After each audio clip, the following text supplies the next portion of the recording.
Olá, leitores! Hoje eu vou falar sobre A Dança da Água.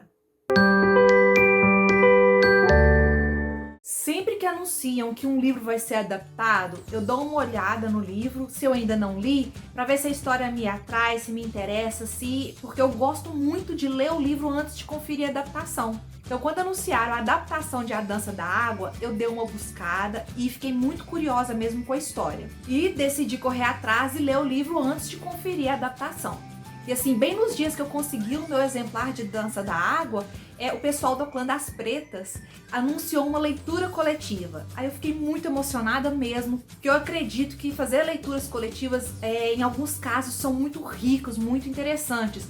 Fazer a leitura sozinha, lógico, é sempre bom, mas a leitura coletiva possibilita que a gente tenha acesso a outras interpretações, outras visões, e eu achei de muita valia mesmo eu fazer isso com o pessoal da Clã das Pretas. Eu quero começar pedindo desculpas, porque mesmo participando da leitura coletiva, participando da discussão, estou procurando, pesquisando bastante, eu ainda não me sinto à vontade, eu acredito que eu não tenho capacidade para poder fazer uma avaliação, fazer uma leitura mais consistente, observando os aspectos da cultura preta.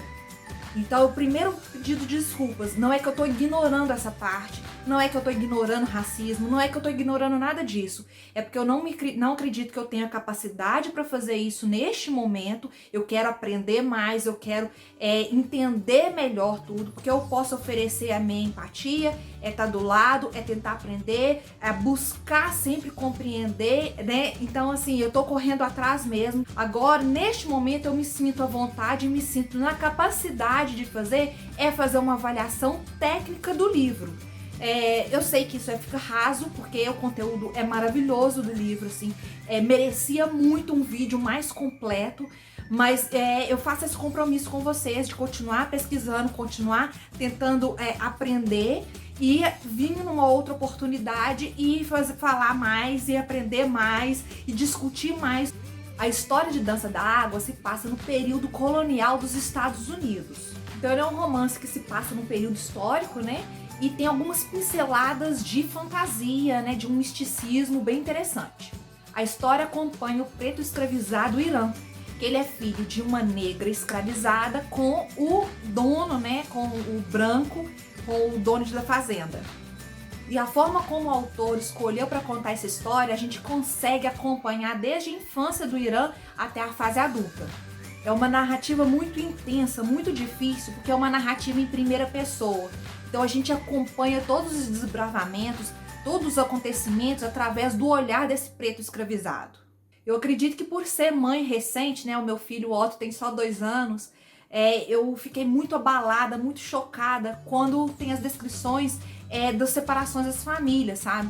Isso me abalou muito, teve momentos que eu tive que parar a leitura, tomar o fôlego, respirar, botar o coração no lugar, porque é muito, muito difícil mesmo ver isso, sabe? Imaginar perder o meu filho, perder os meus pais, é uma coisa que me machucou muito, e eu fico imaginando assim, gente, não dá pra dimensionar o tamanho do sofrimento. A narrativa em primeira pessoa traz o leitor para muito perto do personagem. Isso faz com que a gente vê tudo aos olhos desse negro escravizado. Então é muito difícil, porque é muita dor, é muita luta, é muito sofrimento, sabe? O livro abre-se usando a técnica de in media res. Isso quer dizer que o autor conta uma parte do meio da história cronologicamente, para depois voltar para o começo e terminar a história. É maravilhoso para fisgar a atenção do leitor. A gente fica doido para entender como que as coisas chegaram naquele momento. E por mais que essa leitura tenha sido um desafio emocional e intelectual, eu acredito que vale muito a pena o máximo de pessoas possível ler esse livro. É muito interessante mesmo a gente acompanhar todo o percurso do Irã, desde a infância dele até chegar à fase adulta, todas as provações que ele tem que passar, É um livro que fala sobre perda, sobre tristeza, sobre luta, mas traz muita esperança também. Então eu indico muito a leitura. Muito obrigada por assistir até aqui e boa leitura!